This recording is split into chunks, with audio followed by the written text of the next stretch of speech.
할렐루야. 2021년 5월 1일 토요일 아침 우리에게 주신 하나님의 말씀은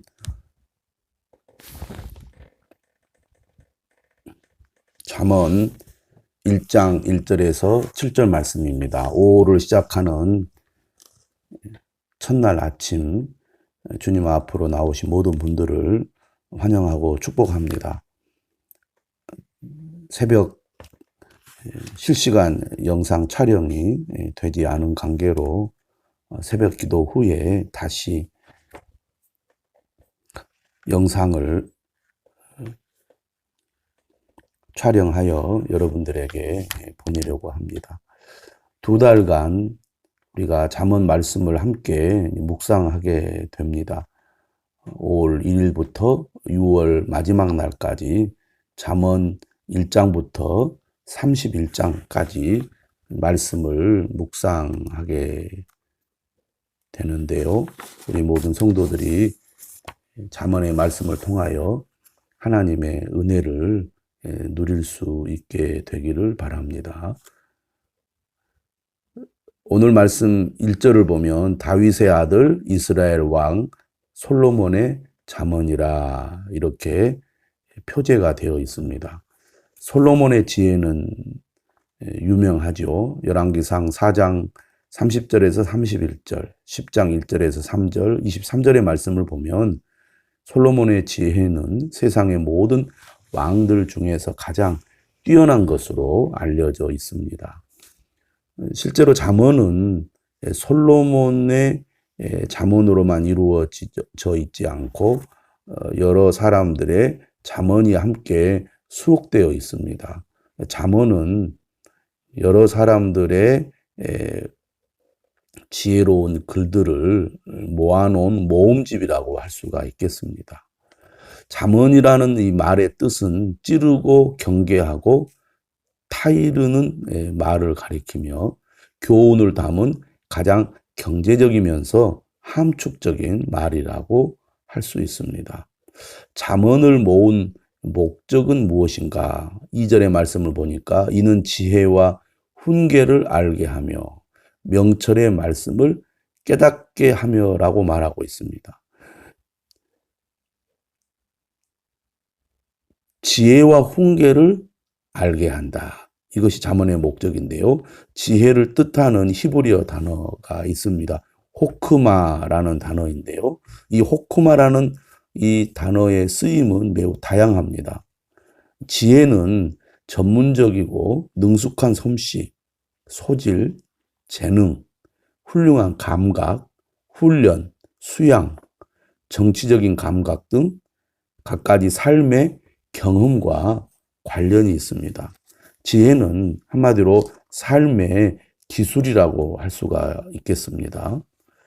지혜와 짝을 이루는 단어가 훈계인데요. 훈계는 잘못이 없도록 주의를 주는 훈육, 교육, 교훈, 교정, 경고, 되새김을 위한 조언이라고 할 수 있습니다. 덧붙이면 이 훈계는 단련하다라는 이 단어에서 파생된 말인데요. 생각의 훈련을 일컫는다고 하겠습니다. 따라서 훈계는 삶의 훈련의 산물이라고 할 수 있는데요. 지혜와 훈계와 평행하는 동의적인 의미의 명철의 말씀은 무엇을 의미하냐면 사물을 꿰뚫는 통찰력 있는 말, 명민한 언어 능력과 관계가 됩니다. 아는 것과 깨닫는 것이 하나로 결합된 것, 이것이 바로 명철의 말씀이라고 하겠습니다. 지혜와 훈계를 알게 하며 히브리어에서 알다라는 단어는 관찰하고 인식하고 발견하는 것을 가리킵니다. 단순한 정보 습득이 아니라 경험적인 알을 가리키는 것이죠. 경험으로 터득한 지식이 깨달음으로 이어집니다. 이는 지혜와 훈계를 알게 하며 명철의 말씀을 깨닫게 하며. 따라서 잠언은 삶의 기술과 삶의 훈련을 통해 분별력을 갖춰서 스스로 깨닫게 하는 것을 목표로 하고 있다는 것이죠. 3절부터 6절 말씀은 지혜의 요지와 독자에 대해서 말하고 있습니다. 지혜의 목적이 어디에 있느냐? 그런 얘기죠. 3절을 보십시오. 지혜롭게, 공의롭게, 정의롭게, 정직하게 행할 일에 대하여 훈계를 받게 하며, 이것이 잠언의 목적이라는 것입니다. 잠언의 목적은 개인의 세속적인 성공의 차원을 넘어서고 있죠. 사회 공동체적인 덕목들을 실천하는 일로 확장이 되고 있습니다. 지혜는 도덕적인 삶, 정의로운 삶과 분리되지 않습니다. 진정으로 지혜 있는 사람은 도덕적이고 정의로운 삶을 추구하는 사람이라는 거죠. 또한 잠언의 목적을 보면 개인적인 영역과도 관계가 됩니다. 4절에 보면 어리석은 자를 슬기롭게 하며 젊은 자에게 지식과 근신함을 주기 위한 것이니. 어리석다는 것은 다르게 말하면 어수룩하다는 말입니다. 잠언은 어수룩한 사람들에게 노련함을 줍니다. 또 젊은이들에게 지식과 신중함을 주기 위한 목적으로 주어졌습니다. 젊은이는 어떻습니까? 삶의 경험이 부족하기 때문에 나쁜 의도를 숨기고 접근하는 악한 사람들의 목표물이 되기가 쉽습니다. 우리나라의 경우를 보면은 고등학교를 졸업하면 성인의 대우를 받잖아요. 자신이 많은 것을 알고 있다고 생각하고 또 판단할 수 있다고 생각을 하는데 실제로는 삶의 경험이 부족하다 보니까 잘 속아 넘어가기가 쉽습니다. 그래서 20살에서 25살 이 나이에 다단계라든지 이단이라든지 이런 나쁜 그 의도를 숨기고 접근하는 약한 사람들의 목표물이 되기가 쉽다는 것입니다. 또 잠언의 목적을 보니까요. 팔팔한 지적 호기심과 왕성한 체력을 가진 젊은이들이 삶의 훈련을 거쳐 정의와 공의, 공평과 같은 공동체적 덕목을 실천하는 사람이 되도록 이끄는 데 있다는 것입니다. 또한 젊은이에게 지식과 신중함을 주는 것을 목적으로 하죠. 지식은 배움과 실천을 통해서 명확하게 알게 된 인식이며 깨달음입니다. 배움과 실천을 통해서 더 분명하게 알게 되고 깨닫게 된다는 거죠. 잠언의 독자는 어리석은 자와 젊은이뿐만 아니라 지혜를 추구하는 사람들까지로 확장이 됩니다.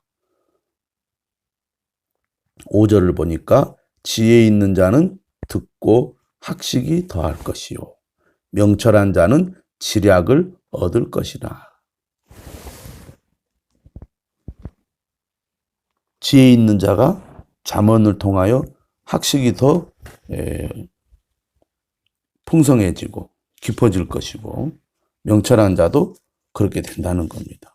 그러므로 어리석은 자에게 잠언이 필요할 뿐만 아니라 지혜롭다고 여기는 사람들에게도 잠언의 말씀은 매우 귀한 책이라고 하겠죠. 잠언의 마지막 목적은 6절의 말씀입니다. 잠언과 비유와 지혜 있는 자의 말과 그 오묘한 말을 깨달으리라. 지혜 있는 이 지혜자들은 현실의 부정적인 현상이나 모순을 꼬집어 비틀어 말합니다. 어떤 사안을 두고 빗대어서 재치 있게 경계하거나 비판을 하는데요. 그러다 보니까 지혜자들의 말을 즉각적으로 이해하거나 깨닫기 어려울 때가 많죠. 잠언의 목적은 어디에 있느냐? 이런 지혜자들의 말과 그들의 오묘한 말, 다시 말하면 수수께끼 같은 말을 깨닫도록 도와준다는 것입니다. 7절의 말씀은 잠언의 기초에 대해서 말하는데요. 한마디로 핵심 가치죠. 잠언의 핵심 가치가 뭐냐? 여호와 경외입니다. 7절은 말합니다. 여호와를 경외하는 것이 지식의 근본이거늘 미련한 자는 지혜와 훈계를 멸시하느니라. 근본을 뜻하는 레시트라는 히브리어 낱말은 시간적으로는 처음을, 원칙이나 핵심적인 정수, 질과 중요성에서는 최고를 뜻합니다. 여호와를 경외하는 것이 지혜의 성결 조건이라는 것이죠. 반대로 어리석은 사람들은 지혜와 훈계를 멸시합니다. 지혜와 훈계를 멸시하는 사람은 곧 여호와를 경외하지 않는 사람이죠. 여호와를 경외하는 사람은 지혜와 훈계를 가까이 하고 소중하게 여기죠. 경외한다는 말은 곧 두려움을 갖는다는 것인데 이 두려움은 인간의 현실이 하나님의 손에 있음을 자각할 때 나타나는 자발적인 공경의 태도라고 할 수가 있겠습니다. 하나님이 어떤 분인지 깨닫게 되면 하나님을 경외하게 된다는 거죠. 이러한 경외는 자발적인 공경의 태도를 가지고 있는 두려움이라고 하겠습니다. 그러니까 믿음이 성장할수록 하나님이 어떤 분인지 깨달을수록 하나님 앞에 겸손한 마음을 갖게 되고 하나님을 공경하는 마음을 갖게 되는 거죠. 이러한 하나님을 경외하는 마음은 일상에서 경건한 삶과 도덕적인 삶으로 표출이 된다고 하겠습니다. 이러한 여호와 경외가 구약 지혜의 근본 원칙이고 잠언의 시작과 끝을 받쳐주는 토대 기능을 합니다. 우리가 분명히 알아야 되겠습니다. 여호와를 경외하는 것이 지식의 근본이라는 거죠. 우리가 잠언의 말씀을 통해서 더욱 여호와를 경외하는 사람이 될 수 있기를 바랍니다. 우리가 살아가는 지금의 현실은 매우 복잡하고 또 분별하기가 쉽지 않은 세상입니다. 이런 현실 속에서 잠언의 말씀은 더더욱 우리에게 귀한 말씀이 될 것입니다. 5월, 6월, 특별히 5월 가정의 달을 맞이하여 우리 모든 성도들이 잠언의 말씀을 통하여 하나님이 주시는 지혜를 더 풍성하게 얻게 되기를 주님의 이름으로 축원합니다. 기도하겠습니다. 하나님 감사합니다. 5월을 시작하는 첫날 새벽을 깨우게 하시고 또 주의 말씀 앞으로 인도해 주셔서 감사를 드립니다.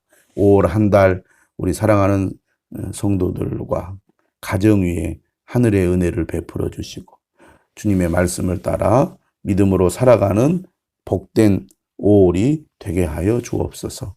우리 사랑하는 성도들의 간절한 기도의 제목을 기억하시고 은혜를 베풀어 주시며 응답하여 주시옵소서.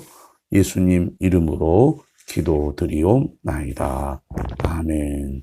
감사합니다. 사랑합니다. 오늘 하루도 복된 날이 되시기를 바랍니다. 감사합니다.